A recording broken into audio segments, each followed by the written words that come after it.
करनी और कथनी में कितना अंतर होता है और नरेंद्र मेहता जो कहते हैं वो करके दिखाते हैं। नमस्कार दर्शकों साथियों, मैं हूं शशि शर्मा, आप देख रहे हैं दबंग खबरें।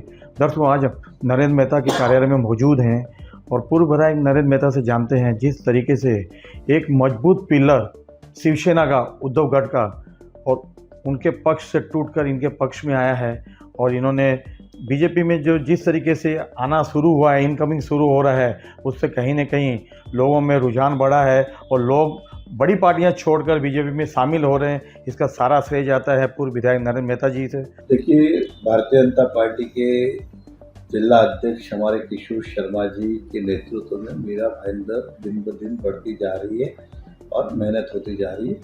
शंकर विरकर ये उद्धव ठाकरे गढ़ के इस मीरा भाईंदर के उप जिला प्रमुख थे। उनके आने के कारण उस पार्टी की आधी ताकत हमसे जुड़ी है और वो भी उस समय वो आए जब चुनाव सर के ऊपर है। तो स्वाभाविक ही कोई व्यक्ति कुछ कहता नहीं है, लेकिन जनता समझदार है कि क्यों आए, क्योंकि जिस तरह का वातावरण चल रहा है महाविकास आघाड़ी का, तो इस शहर की कोई भी नागरिक जो है महाविकास आघाड़ी के साथ जाना नहीं चाहती। ये एक प्रकार का संदेश ही था। मेहता जी, यूँ कहा जाता है आपको राजनीतिक में चाणक्य कहा जाता है और कुछ चुंबकीय ताकत है जो लोग कहते हैं आपके विरोधी कि आप किसी को एक नज़र देख लेते तो आपका हो जाता है।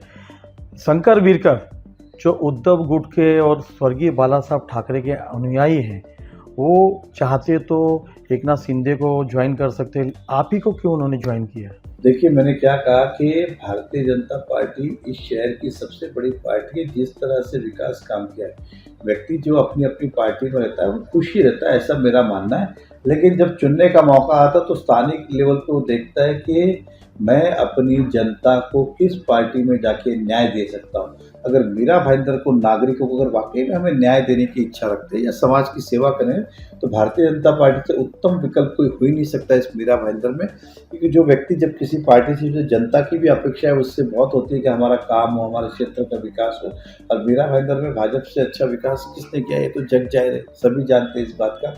और रहा सवाल हमारी बात की, कोई चुंबक की बात नहीं है। ये आप देखेंगे तो जब से मैं भाजपा में आया हूँ, भाजपा पहले भी थी, हमने हर सुख हो दुख हो कार्यकर्ता के साथ में हम खड़े रहे और कार्यकर्ता भी हमारे लिए खड़े रहे। ये बहुत बड़ी बात है। मेरे भी सुख दुख के समय है लेकिन कार्यकर्ता भी खड़े रहे। तो ये परिवार जैसा है भारतीय जनता पार्टी, और सबसे सुरक्षित आदमी कहीं महसूस करता है तो भाजपा भी करता है, युवा हो महिला हो, ये सभी लोग, इसलिए ताकत बढ़ती है। तो सभी की पहली पसंद कोई है तो वो भाजपा ही है। मेहता जी, कल कांग्रेस का कोंकण विभाग का यहाँ पे आढ़ावा समिति का बैठक हुई, बहुत बड़ी बैठक हुई है। महाराष्ट्र के बड़े बड़े नेता यहाँ पे आए हैं, कई हजारों में कार्यकर्ता आए हैं। तो यूँ कह सकते हैं कि आने वाला समय जो चुनाव का समय है, मुजफ्फर चाहते हैं कि बड़े नेताओं को बुला के अपना प्रभुत्व जमाना चाहते हैं।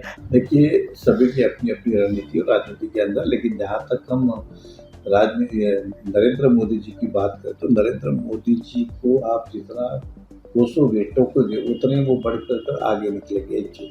और कांग्रेस के पास अपनी लाइन बड़ी करने के लिए कुछ नहीं है, इसलिए वो इस तरह की बातें करके बीजेपी की लाइन छोटी करने का प्रयास करते हैं। मीरा भाईंदर वो शहर है, आप देखेंगे तो इस बार भी 77,000 लीड यहाँ से लिया है महायुति ने। तो स्वाभाविक ही इन सब का परिणाम इस मीरा भाईंदर में तो नहीं होगा, और शायद यहाँ के नेता वही जानते होंगे, इसलिए यहाँ भी गुमराह करने के लिए शायद यहाँ सभा ली हो तो भाई हम यहाँ सभा लेंगे। लेकिन ऐसा इस शहर में होने वाला नहीं है। इस शहर में भाजपा भी सक्षम है और कार्यकर्ता और यहाँ के नागरिक भी समझदार है।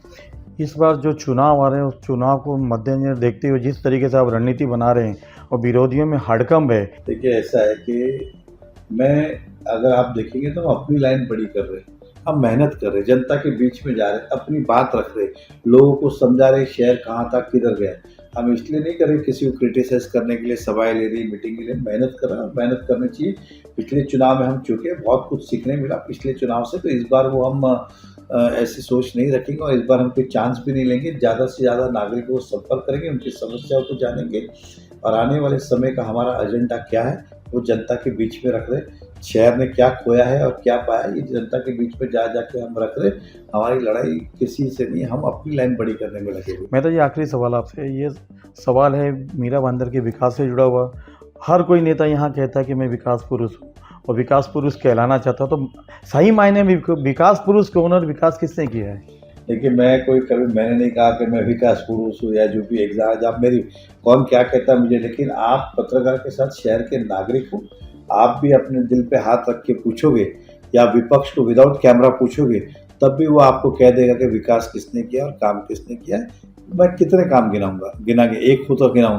अगर आप देखेंगे तो मैंने हमेशा अपने भाषण में कहता हूँ, विधायक पहले भी थे, सरकारें पहले भी थी, मेयर पहले भी थे, सब थे एग्जाम्पल।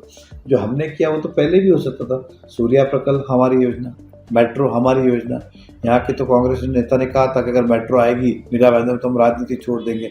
आज तक उन्होंने छोड़ी नहीं, ये और बात है, उदाहरण दे रहा हूँ। सूर्या प्रकल्प आया, आज सीपी ऑफिस मीरा भाईंदर में, तहसीलदार मीरा भाईंदर में, उदाहरण दे रहा हूँ। Society deputy registrar Mira Bhayandar में, बोर्ड बन के तैयार है। उधर कितनी सारी दहीसर लिंक रोड की कितनी सारी योजनाएं इस मीरा भाईंदर में आई।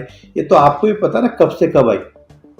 ये मेरे कुछ प्रमाण जगह पे है ना, कोई प्रमाण पत्र की आवश्यकता नहीं है। अब फिर इसके बाद भी कोई कुछ कहता तो उसके अंदर क्या उनका, जनता भी इस बात को अब मान गई है और जान गई है, ऐसा मैं मानता हूँ। सर, आने वाले विधानसभा चुनाव में भाजपा से टिकट किसे मिलेगा? क्योंकि दावेदार हैं यहाँ पे दो।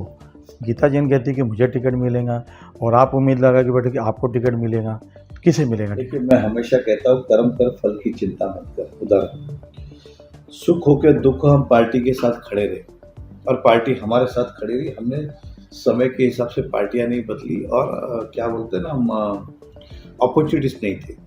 कुछ लोग थे कभी इधर कभी उधर कभी, तो ये जनता भी जानती है और पार्टी भी जानती है, क्योंकि पार्टी को समय तो सभी का, चाहे कांग्रेस हो पीछे, सभी का अच्छा बुरा समय चलते रहता है, लेकिन उस समय पार्टी के साथ कौन खड़ा रहा, ये सबसे इम्पोर्टेंट बात है। आज आप देखेंगे तो भारतीय जनता पार्टी में कोई भी चुनाव पिछले 5 साल में हम सत्ता में रहे नहीं रहे, लेकिन हमारे कदम नहीं डगमगाए। क्या क्या नहीं किया गया हमारे साथ, कैसे कैसे केसेस देखे, हम कहाँ डरे ना हम डगे। तो ये मेरी पार्टी भी जानती है और इस शहर की जनता भी जानती है कि एहसान फरामोश कौन है, अपॉर्चुनिटीज़ कौन है और कर्मठ कौन है। तो स्वाभाविक है कि मुझे इस बात की चिंता नहीं, कर्म कर फल की चिंता मत कर। अगर मेरे कर्म अच्छे तो स्वाभाविक है कि चुनाव हम ही लड़ेंगे। देखिए, ये थे नरेंद्र मेहता जी, इन्होंने डंके की चोट पे इशारा किया है। आप समझने वाले को इशारा काफ़ी होता है कि आने वाले जो विधानसभा चुनाव है उसमें टिकट के दावेदार कौन है। लेकिन दावा कोई करता ज़रूर है, लेकिन ये पार्टी पर निर्भर करता है कि पार्टी किसे टिकट लेती है, और पार्टी उसे टिकट देती है जो सही मायने में शहर का विकास करता है और कार्यकर्ताओं के साथ में रहता है और कार्यकर्ताओं के हित में सोचता है। अब आने वाला वक्त बताएगा कि यहाँ पे बीजेपी का दावेदार कौन है और किसे टिकट मिलता है। लेकिन नरेंद्र मेहता जो कहते हैं वो करके दिखाते हैं। इन्होंने अपने कार्यकाल में काफ़ी विकास किया है और जनता जानती है कि इनके विकास क्या हैं। कैमरामैन परवान मीना के साथ शशि शर्मा।